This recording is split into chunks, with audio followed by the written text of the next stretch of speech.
The objective of this activity is to find the sum, that is we are adding the sum of fractions by activity method. Let's understand what is the concept behind adding fractions. Suppose you have a fraction like 3 upon 8 and you are adding 1 upon, you can take any number like 4, and I want to find the result. You have to use the LCM method. LCM of the denominators 8 and 4. You have to find the LCM first. In this case, the LCM is 8. And now you have to reduce 3 by 8 and 1 by 4 so that both of them have the common denominator, which is equal to the LCM 8.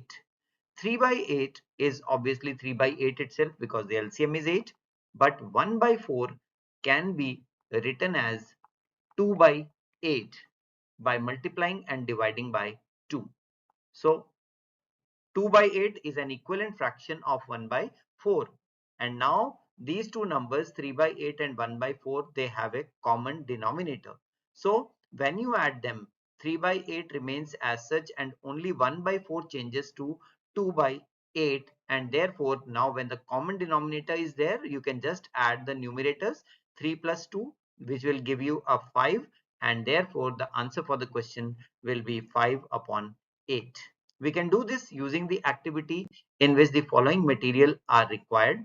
We require chart paper, we require sketch pens, we require geometry kit, and then a pair of scissors and Fevicol for pasting work. Let's perform this activity now.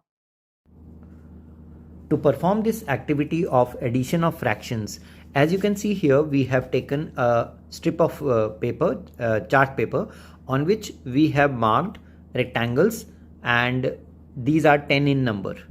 So if you consider just one part of this, this is 1 out of 10, that is 1/10, and therefore this entire strip of paper will be used to find some other fractions now. So let's place it here, and then now I have taken another strip which is exactly of the same length as the original one, and I have marked the midpoint, that means the end of the fifth rectangle there. Corresponding to that, I have drawn this line, and therefore this line divides the entire strip into two equal halves, and therefore I have written 1 by 2 and 1 by 2 here. Now you can cut one part of this and you will obtain a strip like this. So what does this strip represent? This strip represents 1 by 2. So let's place it here, and remember that this strip is 1 by 2. So we don't require this now. Let's now divide the same strip into 5 parts. So originally there were 10 parts. So after every second part I have drawn a line. So after every second part, so 4th part, 6th part, 8th part, and the 10th part. So this was 1 out of 10, 2 out of 10. So this portion represents 2 out of 10 or 1 out of 5. So 1 out of 5, 1 out of 5, 1 out of 5, 1 out of 5, and 1 out of 5. Now I will cut 3 parts of this strip and obtain another strip like this. See, I have already cut out for you so that I can save time. Here we have 1, 2, and 3 parts of this strip cut out.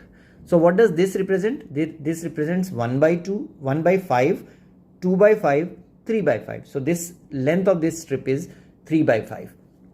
So we have to remember that this represents 3 by 5. What was this? This was 1 by 2. And what is this? This is 3 by 5. Now if I place both these pieces here, this is exactly 1/2 and this is 3 by 5. So what am I adding here?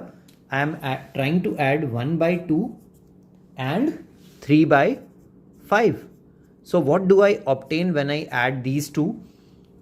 See what happens to the strip. Here we have one part of this strip extra. And what was one part? One part was 1/10, right? So the entire thing, that is 1 plus there is an extra part here 1/10. So the sum of 1 by 2 and 3 by 5 is going to give us 1 by 10, or if you convert that as an improper fraction, you will get 1 by 2 plus 3 by 5 as 11 upon 10, and that completes our activity on adding fractional numbers.